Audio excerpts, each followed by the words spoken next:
Welcome home to USA Global TV and Radio. Ours is a place where dreams take flight, voices are heard, and stories are shared. This is where cultures meet, connections are formed, and ideas are transformed into action. This is your destination for authentic storytelling, diverse perspectives, and meaningful conversations. We're where global stories unite and bridges are built beyond all borders. Discover our world of education, entertainment, hope, and inspiration. Together, we're building bridges worldwide. Subscribe to our USA Global TV channel and download our USA Global TV app. Be our guest or join our team. Visit usaglobaltv.com.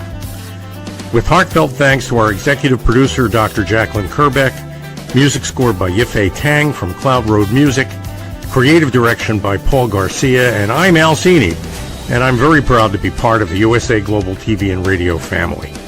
So join us here at USA Global TV and Radio. Make us your home for global connection. All rights reserved. This video and its contents are the exclusive property of USA Global TV and Radio. Unauthorized use, duplication, or redistribution in any form is strictly prohibited. Thank you for being a part of our global community. Let's inspire together. I want you to do me a favor. Sit back, close your eyes. Really, close your eyes. And think of a time where you were super hot. You were outside, maybe on a beach. You were working, maybe you were in a hot car. Maybe you were in an attic. And it was scorching hot. And you're sweating like crazy. Sweat's pouring down your face. You can feel it all over your body. You're so thirsty. Your tongue feels like it's just going to dry up and fall out of your mouth. Terrible feeling. But remember what it felt like when you got to the kitchen or the water cooler or the beer and you quenched your thirst. What did it feel like? When you tilted your head back and you felt that cold liquid going down your throat and that thirst dissipating. It's almost ecstasy. It's an unbelievable feeling. So today what we're going to talk about is the link between pleasure and pain. Because a lot of times in order to experience the pleasure, you have to feel the pain. I'm Justin Mirigliani. This is You as a Whole, Body, Mind, and Soul on USA Global TV and Radio. Great to have you here as we do every week on Monday nights, 8 a.m. Let me try that again. 8 p.m. to 8:40. So it's great to have you here. Hopefully you'll chat in and join in. But I can remember that feeling many, many, many times in my life when I played hockey or when I was in the gym and I was just working out like crazy, and the ecstasy of getting to that water cooler, not being able to, hold back, just running for it. Or when I played hockey, getting into the locker room and grabbing that bottle and pouring the water down my throat. And for some people, it's beer, right? People talk all the time about a cold beer on a hot day.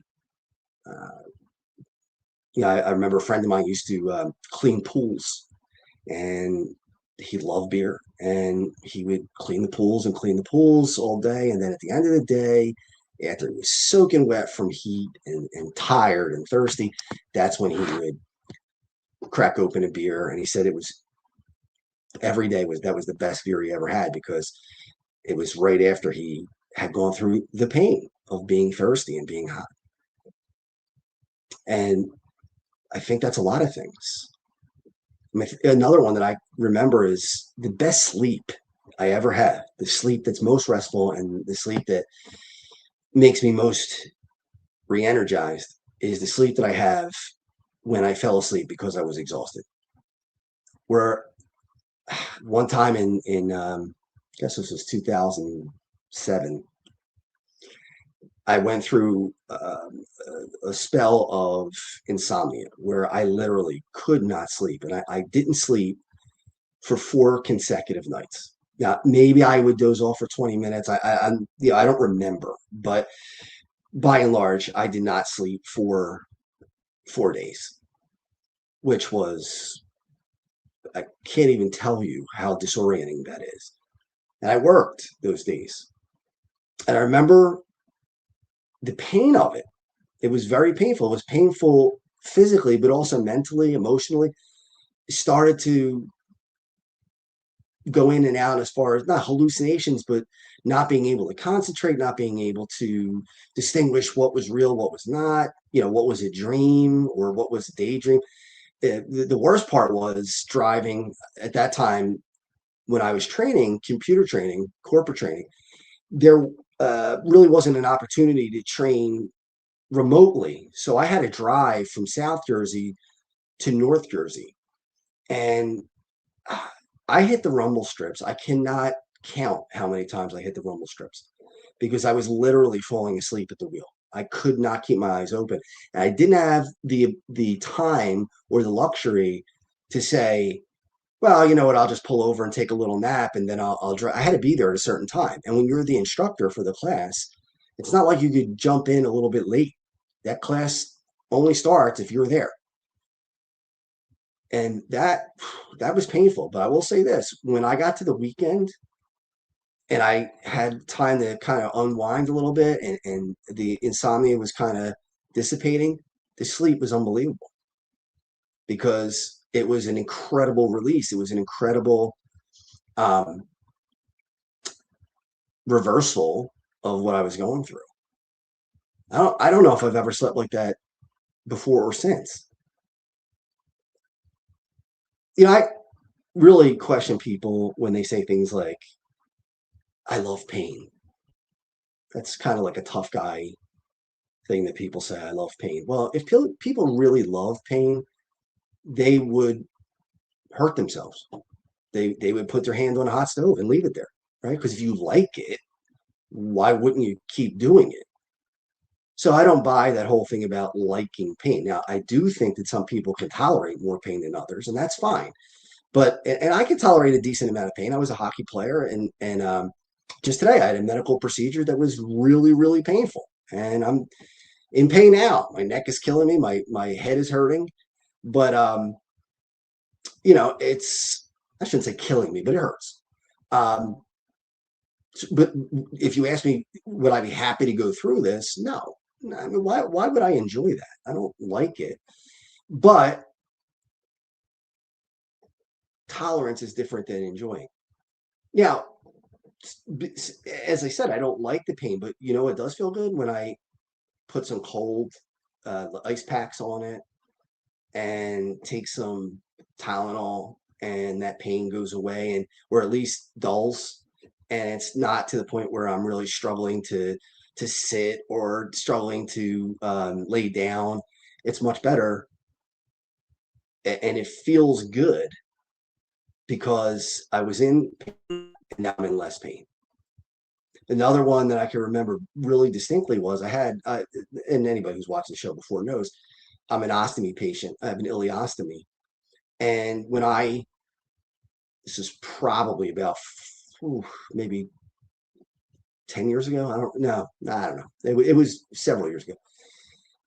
I had a pain in where my stoma is that was just absolutely, you could not breathe, or I could not breathe. It was that painful. And again, I could tolerate a decent amount of pain. I had a kidney stone one time, and I mean, I was running around the room trying to get relief, jumping in the shower, trying anything I could to resolve that pain. And I lasted for a while. And then finally, I could go to the emergency room.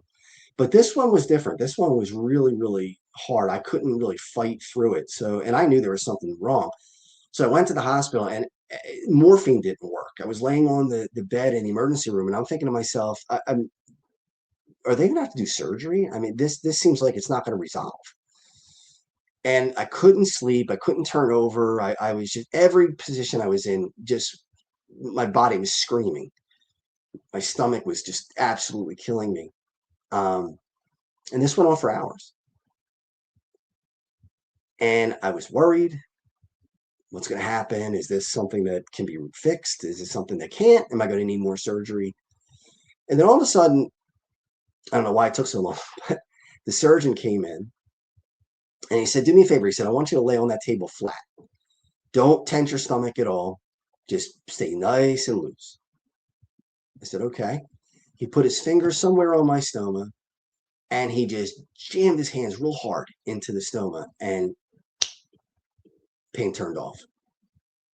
What happened was I have a hernia and the hernia was getting strangulated. So the hernia popped out and then it got stuck.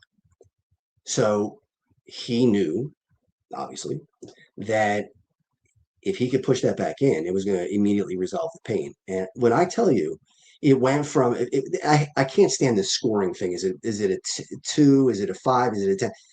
I don't know. I mean, it's very difficult to give it a number, but that one that's up there. That was probably a 10.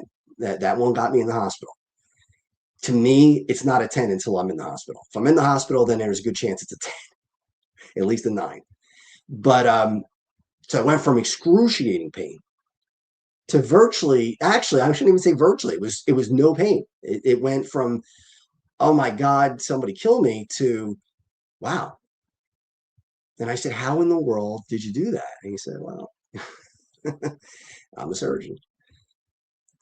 But sure, I would not want to go through that again. I certainly don't look back on that and say, whoa, that was a great day. I loved it. But there was an ecstasy to going from being drenched in sweat from pain to the deep breath of being able to say, ah, oh, the relief, no longer in pain. You know, it's over. And that felt good. And then I was on a high. You know, I was able to eat and I was able to relax and watch TV and feel good. And also the relief of knowing that I wasn't going to have to undergo any surgery. It wasn't going to have to be through more.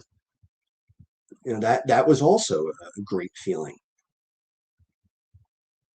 You know, mentally, there's mental pain, of course. We talk about that a lot on this show. The pain of fear, the pain of not knowing answers. I'm the kind of person who loves answers. You know, I go to a doctor and they look at a growth or, you know, whatever it might be. Or they you know, maybe look in my ear or look down my throat and they say, well, you know, this thing, it's probably okay. You know, I really wouldn't worry about it, but, you know, I can't tell you 100% for sure that it's okay. I hate that. I hate it. It just drives me crazy because I need to know that it's 100% okay. And sometimes there's no answer to that. I had a little bit of a issue with the tip of my finger. There was a growth on it, and it looked kind of strange. It looked a little bit suspicious.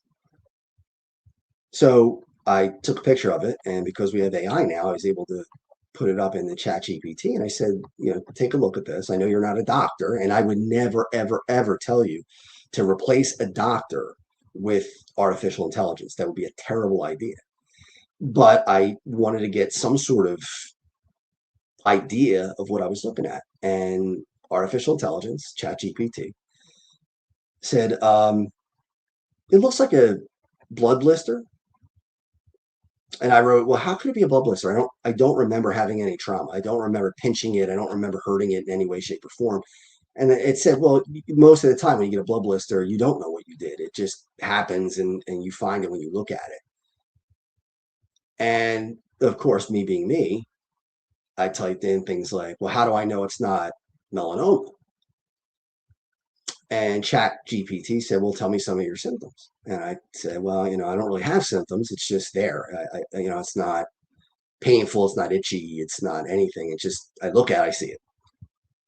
And based on the picture that I uploaded and based on the information that I gave chat GPT, it said, this looks just like a blood blister and I don't see any reason to be concerned. However, I can't tell you 100% that it's fine. Check it out for the next 2 or 3 weeks. If it stays the same or gets smaller, then you're fine. If it doesn't, or if it gets bigger and it changes colors, then you want to go and have it checked. Well, my mind focused on the part that was not complete relief. Now, I wanted to know, don't worry about this. It's over. You don't have to think about it anymore. Now, I have OCD. I'm much better at it than I ever was before, but certainly it doesn't go away. You know, I'm learning more about people who have this issue where it's a health related OCD where you need constant reassurance that everything is okay, that every color that you see on your body, every pain that you feel, every time you're tired and you can't explain why. If you lose weight, why did I lose weight? You know, it's got to be something bad, and your mind just goes to the worst thing. But my point is, today I looked at it and it's almost gone. So it was right. It was a blood blister. That's all it was. And I'm not going to say that I was panicky over the last week because I wasn't. I wasn't panicky, but it was on my mind. Every time I would look at it, I would say, but what if, what if, what if? And is this going to be a problem? Am I going to need surgery? I mean, you go down the rabbit hole. And then today, it felt like a breath of fresh air to see it almost gone and know that, oh, don't worry about it. It's nothing. But without the worry, would I have felt the way I felt today? I felt energized because now I could let go of that fear and let go of that feeling of uncertainty.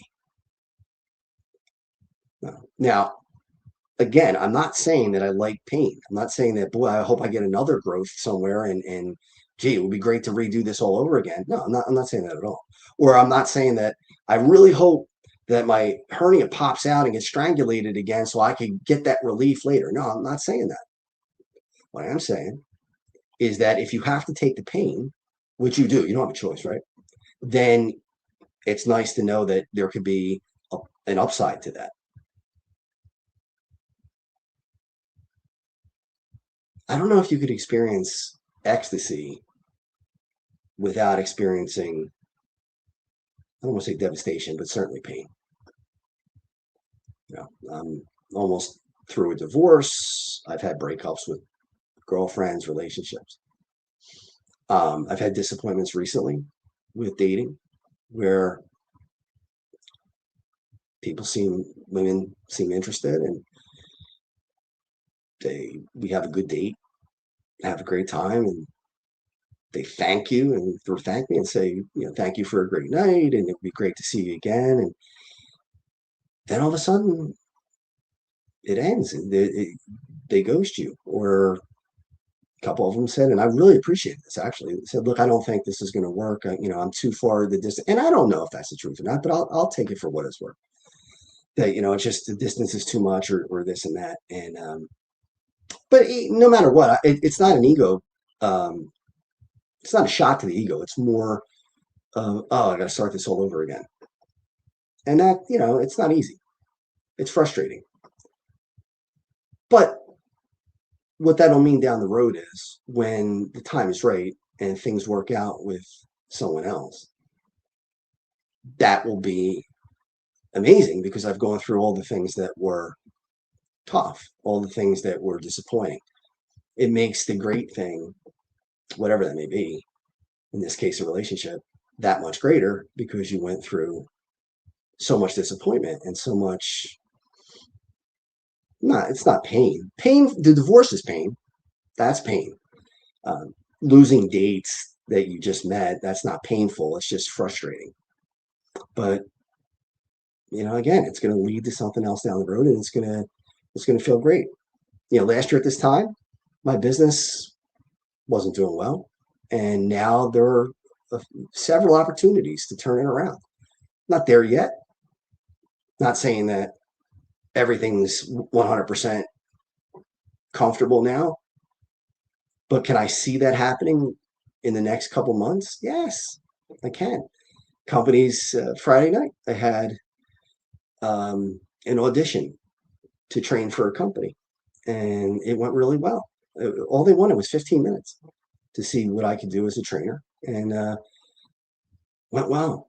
And I expect to hear from them this week. That's exciting. And then once everything's back to where it was before, when it's back to six figures and it's moving in the right direction, and then AI starts to grow and all that stuff, I'm going to look back and say, man, yeah, that stunk. The 3.5 years or so that things just, the bottom fell out. It was awful. And I look back on it and think, man, that was some of the worst times that I've ever had in my life. But at the same time, I'll be able to say, look where I am now. Business is back up. Maybe I won't be making millions of dollars. I won't. Maybe I won't even get to $200,000. But if I could get it back to where it was and have the potential for more growth later as artificial intelligence becomes more and more impactful, great. But I had to go through the tough stuff so I could, and then when I get the good stuff, it's going to feel really good. All because I knew what it was to struggle.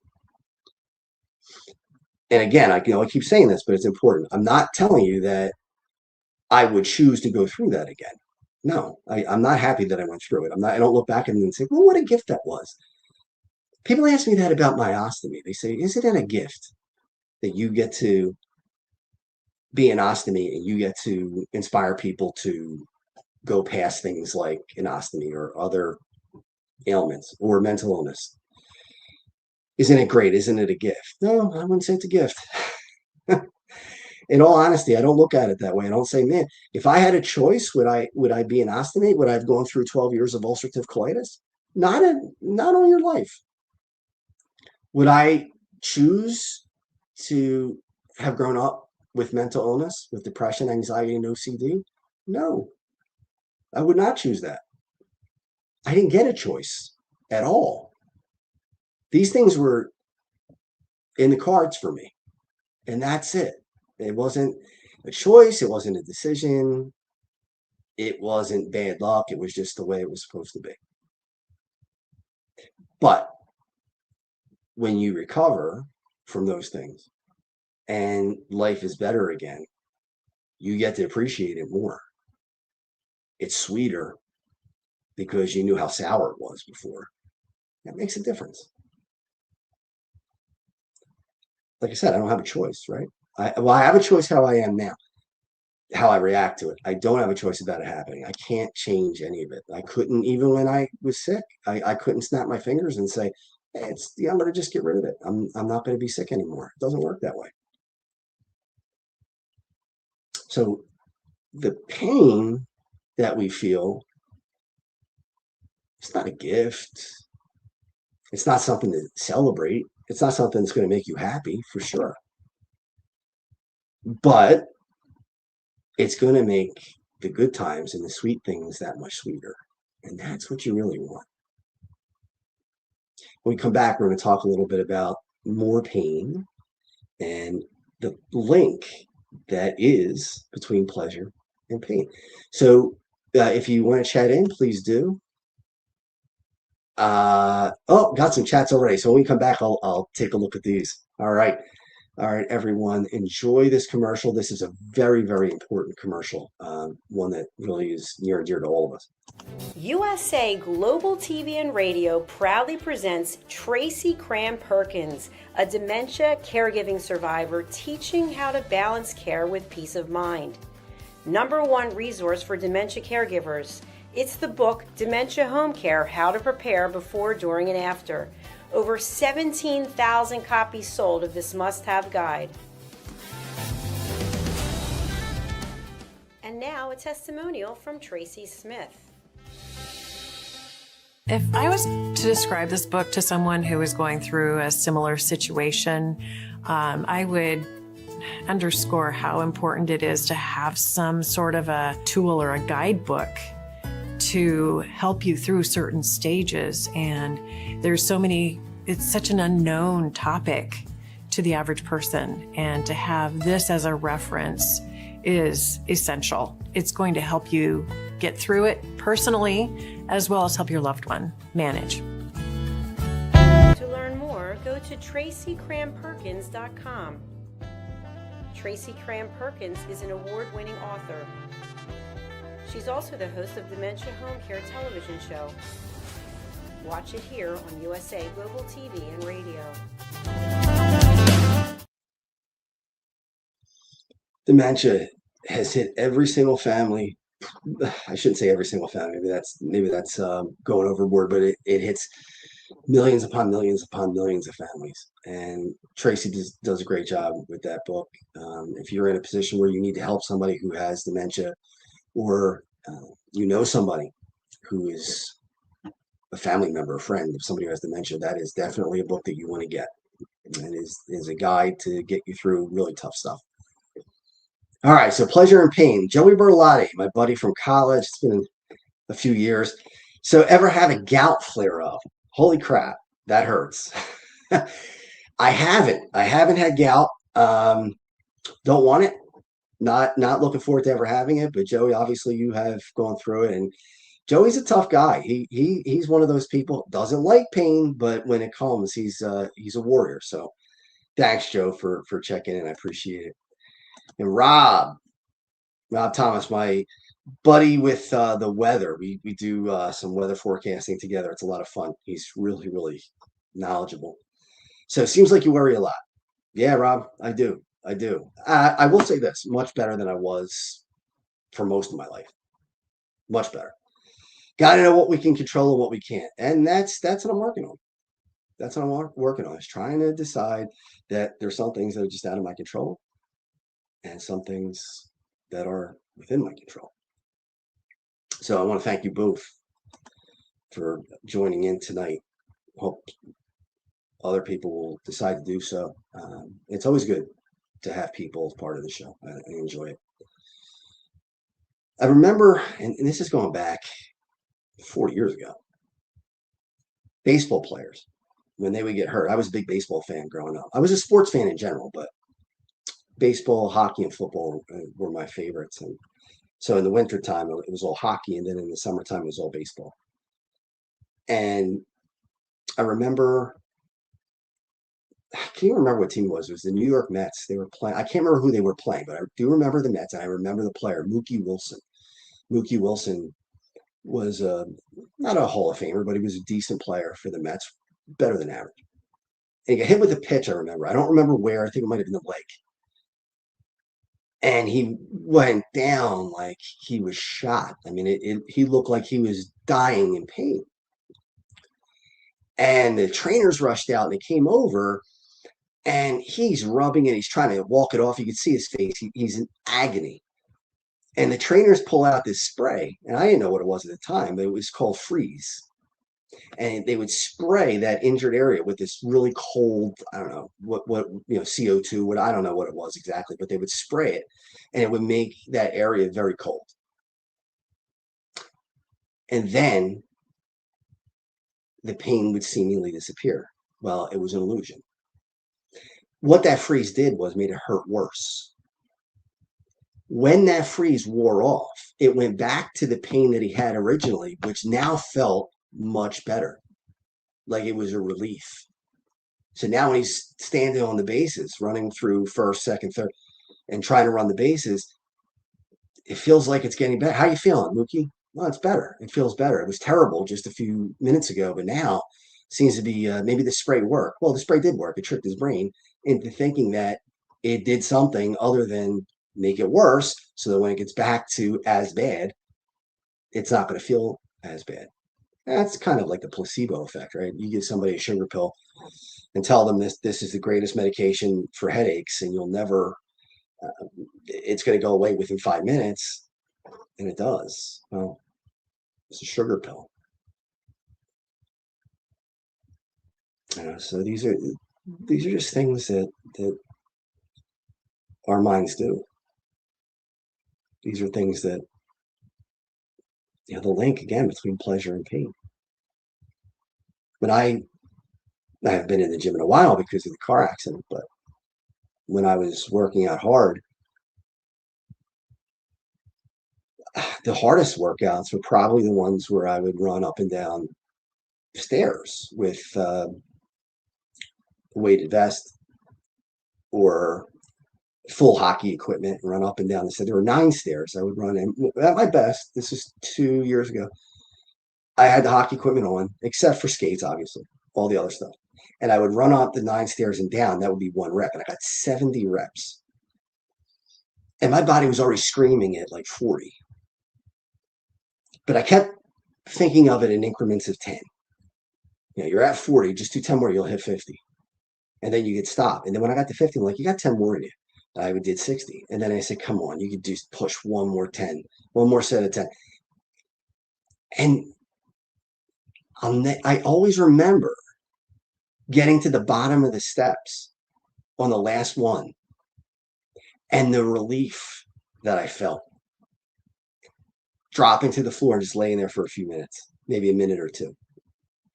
And then limping to the couch and just laying on the, just draped over the couch and just taking a breath and just saying, you did it. You did it. It's over now. You don't have to worry about it anymore. It's done. And then the grab, I'm a soda drinker. I try not to drink as much as I used to, but grab a Coke and that's just for me. I'm not a real beer guy, but soda, absolutely. I'll drink a beer once in a while. But we drank the soda and it tasted so good. It would go right down. It would feel great. And the coolness and my body was sweaty and my legs would be jittery. I couldn't really stand well, because my legs were just fried. And that felt great. And even hours later, I'd still have a little bit of sweat and people might think, oh, that's disgusting. You stayed in the sweaty clothes. But yeah, I liked it because when I felt the sweat, it reminded me that you did it. You got through this and it was painful. And it really was something that took a lot of mental strength, but you still got it done. And I was disappointed on the days that I couldn't. And I really had trouble with that, and I'm better at it now. But if the next time, I'm sure I didn't get 70, and if I only got 50, I'm sure, knowing who I was, that I was probably pretty upset that I didn't make it. Every time I did something like that, I always wanted to be one better. So if I did 70 reps or sets, now I want to hit 80. And at some point, you just run out. You're just not physically able to do it anymore. I can't run a marathon. There's no way. I'm lucky I can run a mile. And I'm talking about 2 years ago when I was doing these steps. There are certain things that your body is able to do. And you would think, well, if you could do that, you could do this. Not necessarily. The way your body is made and the way you're wired, it can be totally different. You're not going to find a power lifter who could bench press 600 pounds, run a marathon. That's not going to happen. Somebody who's 320 pounds and built to lift, a building is not going to be able to run a marathon. Well, you're not going to get a marathon runner to lay down under 350, 400, 500 pounds and bench press. It's not going to happen. And then you have the rare people who just somehow are kind of good at both. They're not great at either one, but they're good. So you get somebody who could bench press 500 pounds and run a half marathon. That's a good mix. But the point is, I see people run marathons and I think to myself, how in the world can they do this? I can't even imagine there's no way. And then I see them when they get to the end of the marathon and the legs are rubbery. You can see the legs are going. I know what they're feeling. They're feeling the burn. I know what the burn feels like. And I could see it in their eyes like, oh man, how many more steps? How many more steps? Just take one more. And then all of a sudden you're almost at the finish line. And then they fall down and collapse right at the finish line. Sometimes. Some people just go through it, but every one of them though eventually just is gassed, and they'll run through it, and they'll a lot of times lean on to somebody, one of the spectators, or maybe a family member or friend, and just drape themselves on that person. That person holds them up because they got nothing left. It's done. Guarantee if they had another mile to go though, they would do it. It's incredible how when you're almost there, you have the energy to push, but once you get there, it drops. But that's the pain pleasure thing. It hurts like hell to run a marathon. Your lungs burn, your legs burn. And again, I don't know this from experience, but I know it from people who've done it. And I hear friends say, well, I run 10 miles. I can barely drive 10 miles, let alone run it. There's no way I could ever run 10 miles. But they run 10 miles. And I'm sure when they get home, they have pain. Knees are sore, burning, lungs are burning, but makes it all sweeter when you sit down to breakfast after doing that and say, you know what, I accomplished that. It was hard. I did it. These pancakes taste a lot better than they would have if I didn't do it. Then as we're ready to wrap up the show in the next few minutes, the idea also is that you can't, there is a limit to how much pain you should put yourself through. And I wasn't always good at that either. The physical pain to me was better than failing. So if I went to the gym and I was lifting a certain amount of weight and I said, maybe I want to get 10 reps with this. And I was at 9 and I knew that I couldn't even get the 10th. I had to try it. Even though I was pushing beyond what I could do, knowing that, because I thought to myself, well, at least you got to try it, because if you try it and you fail, it's better than not trying it. But it's tiring. And when I was a kid, I did a lot of that stuff. And it is, it's tiring, but I didn't want the mental.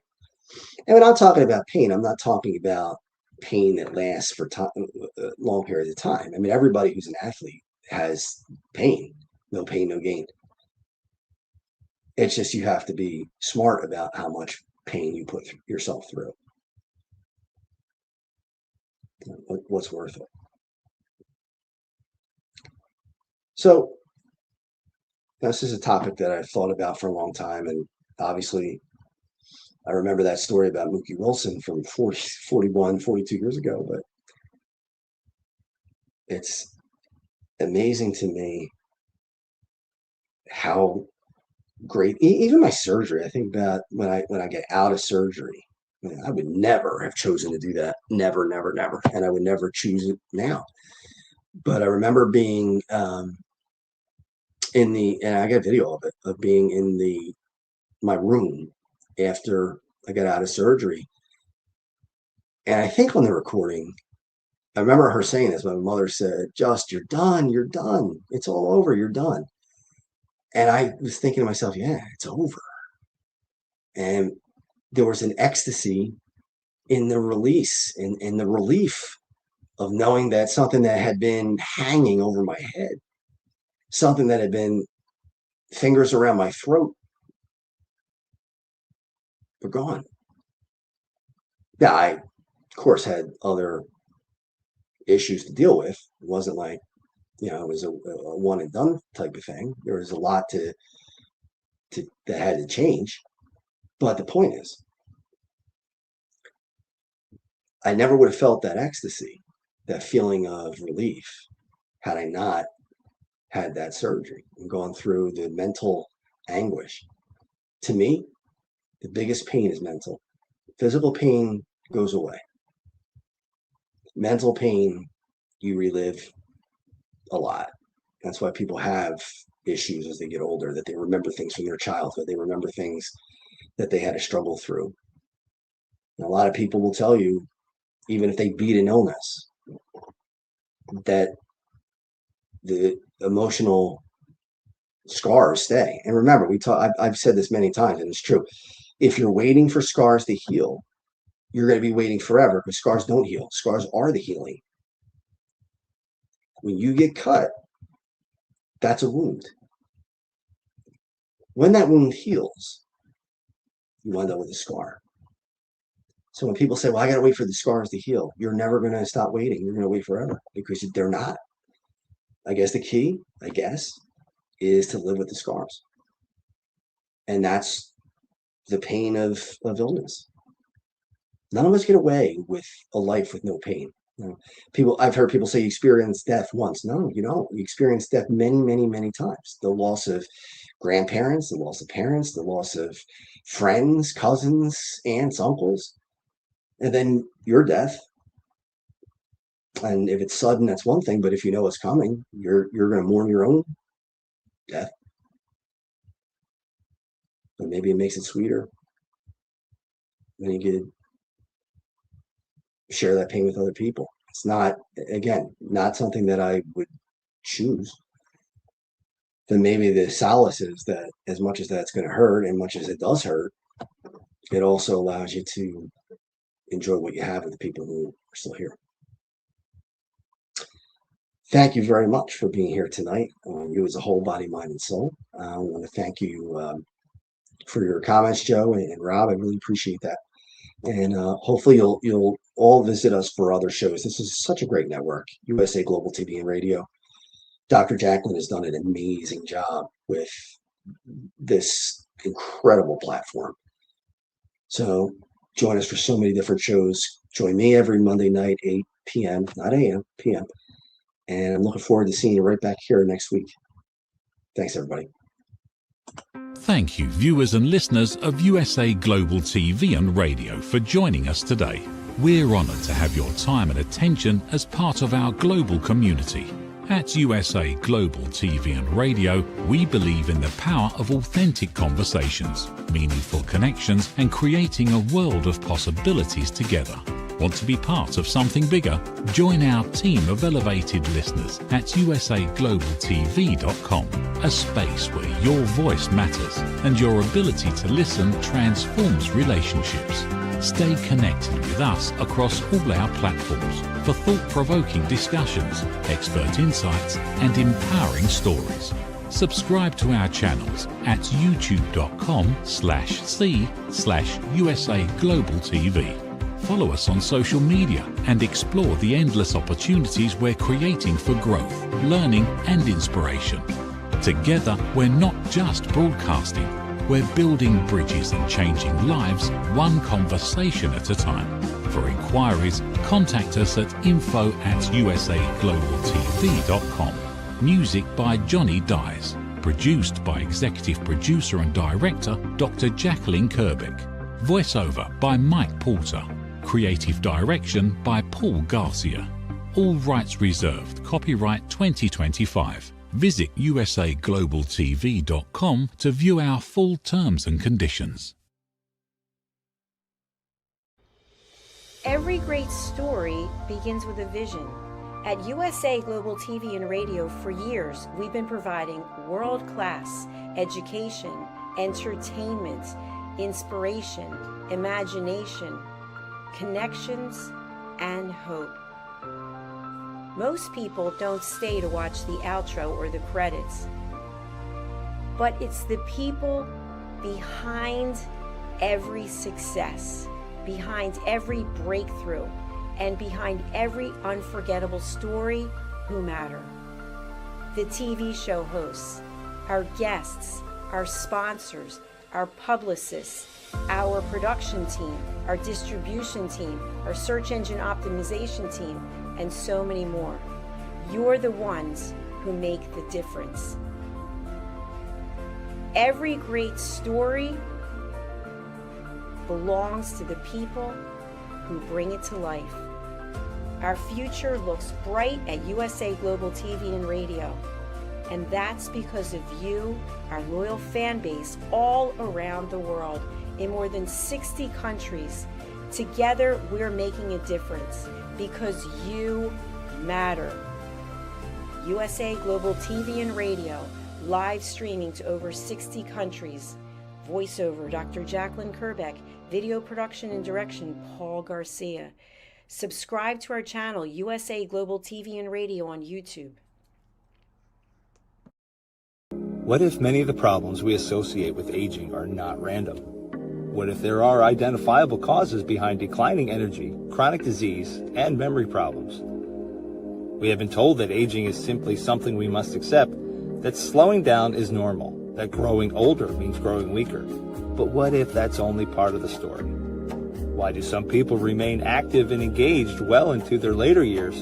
Why do others struggle with disease, fatigue, and declining health?